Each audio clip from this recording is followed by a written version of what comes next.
Hello student, नमस्कार। स्वागत करता हूं आप सभी का एक और इंपॉर्टेंट वीडियो के साथ। ये वीडियो उन सभी स्टूडेंट्स के लिए बहुत इंपॉर्टेंट होने वाला है जो कि असिस्टेंट प्रोफेसर की तैयारी कर रहे हैं, रिटन एग्जाम भी दे चुके हैं, इंटरव्यू के लिए जाने वाले हैं। और आप सोचिए कि अगर इंटरव्यू में अगर आप बाहर हो जाते हैं तो इससे बुरी किस्मत मेरे हिसाब से और आपकी नहीं हो सकती है ना। तो इस वीडियो में हम लोग चर्चा करेंगे कि कौन कौन से स्टूडेंट हैं जो बाहर हो चुके। कुछ बातें आप लोगों को शायद थंबनेल से क्लियर हो रही होगी कि असिस्टेंट प्रोफेसर में 10 स्टूडेंट ऐसे हैं जो कि भर्ती प्रक्रिया से बाहर हो चुके हैं, और कहीं आप भी ये गलती ना कर दें, इसके लिए ये वीडियो स्पेशली बनाया जा रहा है। इस वीडियो के नीचे जो डिस्क्रिप्शन है उसमें 2 ग्रुप्स के लिंक अलग अलग दे रखे हैं। मध्य प्रदेश में जो असिस्टेंट प्रोफेसर के स्टूडेंट्स हैं, एस्पिरेंट हैं, उनके लिए अलग ग्रुप बना रखा है जिसमें केवल और केवल मध्य प्रदेश की ही असिस्टेंट प्रोफेसर की news, notes, MCQs, PDF share होती है। और राजस्थान में असिस्टेंट प्रोफेसर कॉमर्स के स्टूडेंट्स के लिए भी एक अलग से ग्रुप बना हुआ है जिसमें केवल और केवल वही कैंडिडेट हैं जो कि राजस्थान में इस एग्जाम की प्रिपरेशन कर रहे हैं। तो उसे आप जरूर ज्वाइन कर लेना। बाकी आप जानते ही हैं कि आरपीएससी अड्डा जाना जाता है उसकी experience qualified assistant professor chartered accountant faculty team के लिए, जिसने आज तक कई सारे सिलेक्शन, हजारों सिलेक्शन दिए हैं। इस बार बारी आपकी है। मैं सीधा आपको लेके जाता हूं। ये आप देख सकते हैं एक नोटिफिकेशन जो है वो जारी हुआ था मध्य प्रदेश लोक सेवा आयोग के द्वारा। जो आरपीएससी वाले हैं वो ये ना सोच लें कि ये वीडियो हमारे काम का नहीं है, क्योंकि बात असिस्टेंट प्रोफेसर की हो रही है और इंटरव्यू में डेफिनेटली किसी भी स्टेट का कैंडिडेट जो है वो इन रीजन से बाहर हो सकता है। अब हो सकता है कि ये कैंडिडेट की गलती हो, किस किस वजह से वो बाहर हुआ, ये मैं कुछ एग्जांपल्स आपके साथ में शेयर करूंगा जो इस नोटिफिकेशन में है। जो गलती शायद आप लोग ना करें तो ज्यादा बेहतर होगा।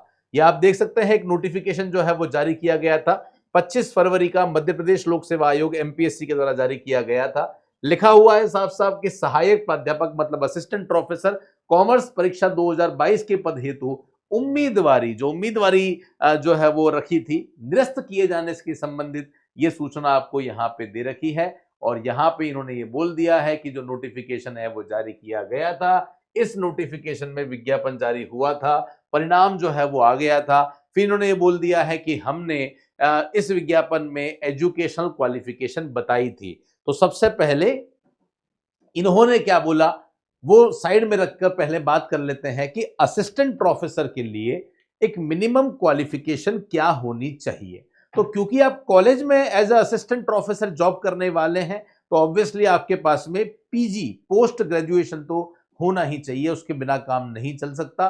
तो पीजी सबसे कंपलसरी है। और क्योंकि आप असिस्टेंट प्रोफेसर कैडर में जा रहे हो तो आपके पास में किसी भी स्टेट का जो है वो क्या होना चाहिए, सेट होना चाहिए, या फिर आपके पास में नेट होना चाहिए। सेट उसी स्टेट का चाहिए जिस स्टेट में आप अप्लाई कर रहे हैं, या नेट तो इंडिया लेवल पे चलता है तो उसमें कोई दिक्कत नहीं है। अब आइए देखिए इन्होंने यहां क्या बोला है। इन्होंने बोला है कि भैया जिस भी विभाग में आप अप्लाई करना चाहते हैं उस विभाग में इन्होंने यहां बोल दिया है कि भैया आपके पास जो डिग्री होनी चाहिए ना, वो डिग्री होनी चाहिए 55%। आप देखिएगा मैं यहाँ पे मार्क भी करता हूं, शायद आप लोगों को जो है वो नजर आएगा कि मैं किसके बारे में बात यहाँ पे कर रहा हूं।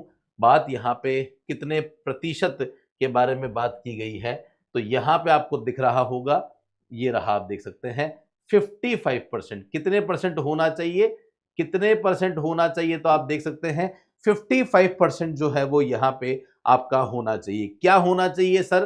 पोस्ट ग्रेजुएशन आपका होना चाहिए। अब अगर आप आर्ट्स के हैं तो आपका एमए होना चाहिए, कॉमर्स के हैं तो एमकॉम होना चाहिए, साइंस के हैं तो एमएससी आपका होना चाहिए। ये इन्होंने यहाँ पे बोल दिया था। आगे बढ़ते हैं।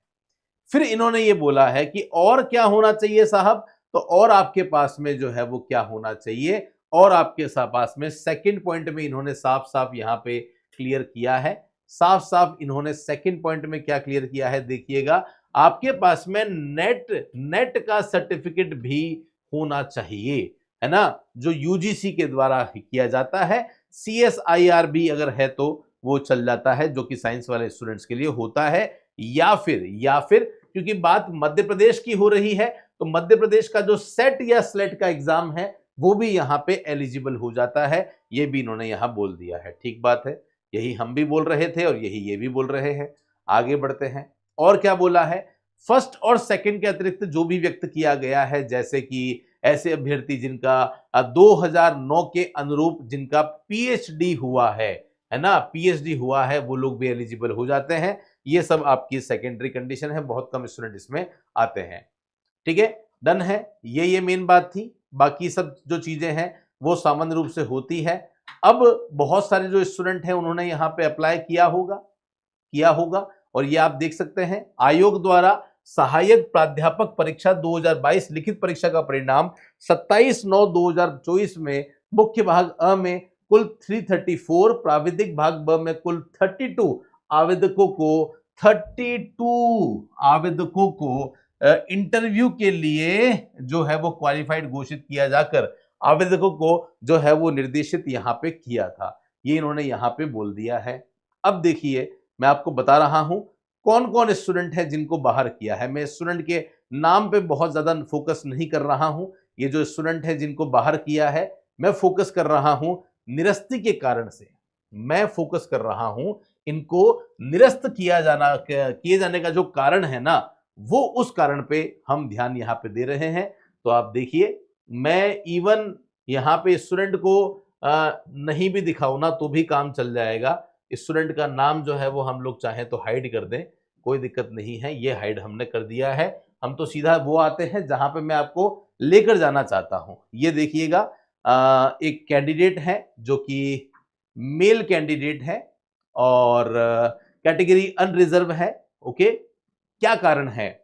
पीजी एमकॉम के स्थान पर जैसा बोला गया था कि भैया एमकॉम होनी चाहिए, इन्होंने सीए जो है वो कर रखी होगी शायद, और इन्होंने ये सोचा कि मेरे सीए के बेस पे मेरा काम यहां पे चल जाएगा। लेकिन भैया सीए कर रखी हो, एलएलबी कर रखी हो, आप आरजेएस हो, उससे कोई फर्क नहीं पड़ता। यहां तो जो क्वालिफिकेशन है वो क्वालिफिकेशन है। तो ध्यान रखना, पीजी होना ही चाहिए।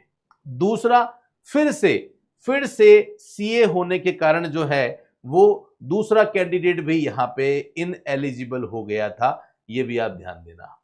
और क्या जो है वो रीजन था, ये भी आपके सामने यहां पे आ रहा है। विज्ञापन अनुसार पीजी में नेट नहीं होने से अमान्य हो गया। तो पोस्ट ग्रेजुएशन में आपके पास में जिस विषय से आप अप्लाई कर रहे हैं उस विषय से आपके पास में नेट होनी चाहिए। अगर आप असिस्टेंट प्रोफेसर कॉमर्स से प्रिपरेशन कर रहे हैं तो उसी विषय का आपके पास में नेट की डिग्री होनी चाहिए।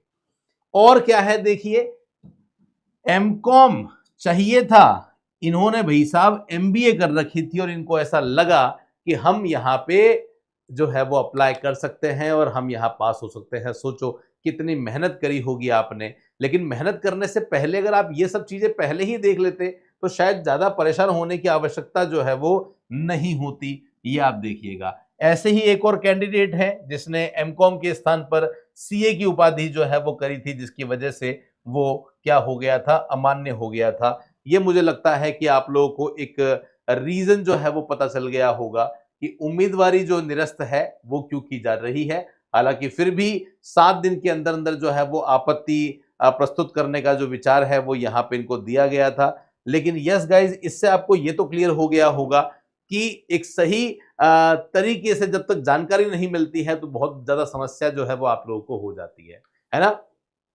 तो आप सभी इन सभी बातों को विशेष रूप से जो है वो ध्यान रखें, अपनी तैयारी बहुत अच्छी तरीके से करें। इंटरव्यू के लिए कुछ छोटे छोटे सेशंस हम लोग डाल भी रहे हैं आप लोगों के लिए, और आशा करता हूं वो सारे सेशन आप लोगों के लिए उपयोगी होते होंगे। बाकी मध्य प्रदेश में असिस्टेंट प्रोफेसर का एक सिस्टमेटिक बैच और उसके एमसीक्यू जो सीरीज है वो हमारी एप्लीकेशन पे अवेलेबल है। अगर आप लेना चाहें तो ले सकते हैं। आरपीएससी में भी जो असिस्टेंट प्रोफेसर कॉमर्स है, एबीएसटी, ईएफएम, बीएडीएम, तीनों के ही सेपरेट कोर्स हमारे पास में बहुत सिस्टमेटिक तरीके से अवेलेबल है। जो भी कोर्स आप लेते हैं उस कोर्स में बाइलिंगुअल कोर्स रहता है, नोट्स मिलेंगे, एमसीक्यूज मिलेंगे, हमारे फैकल्टीज के जो अनुभव है वो आपको मिलेंगे और प्रीवियस ईयर पेपर भी आपको मिलने वाला है। हमारी टीम का पूरा सपोर्ट आपके साथ में रहेगा। तो जल्दी से जुड़ जाइए। कोई डाउट है, कोई समस्या है तो आप इस नंबर पर हमें फोन या मैसेज करके अपनी इंक्वायरी को जनरेट करें। हमारी टीम डेफिनेटली आपकी हेल्प करेगी। टेलीग्राम पे रेगुलर बेसिस पे हम लोग रोजाना 5 से 10 एमसीक्यूज पोल के रूप में डालते हैं ताकि आपकी घर बैठे प्रैक्टिस बहुत अच्छी तरीके से चलती रहे, उसे भी आप ज्वाइन कर लेना। और अगर कॉमर्स के स्टूडेंट हैं तो इस चैनल को सब्सक्राइब किए बिना मत जाना, ताकि एक भी इंपॉर्टेंट अपडेट या लाइव क्लास आपसे मिस नहीं हो। फिलहाल के लिए ले रहा हूं आप सभी से विदा। थैंक यू सो मच आप सभी का मेरे साथ में सेशन में जुड़ने के लिए। मिलते रहेंगे कुछ ऐसे ही इंपॉर्टेंट सेशन के साथ, तब तक के लिए टेक केयर, धन्यवाद, जय हिंद, वंदे मातरम।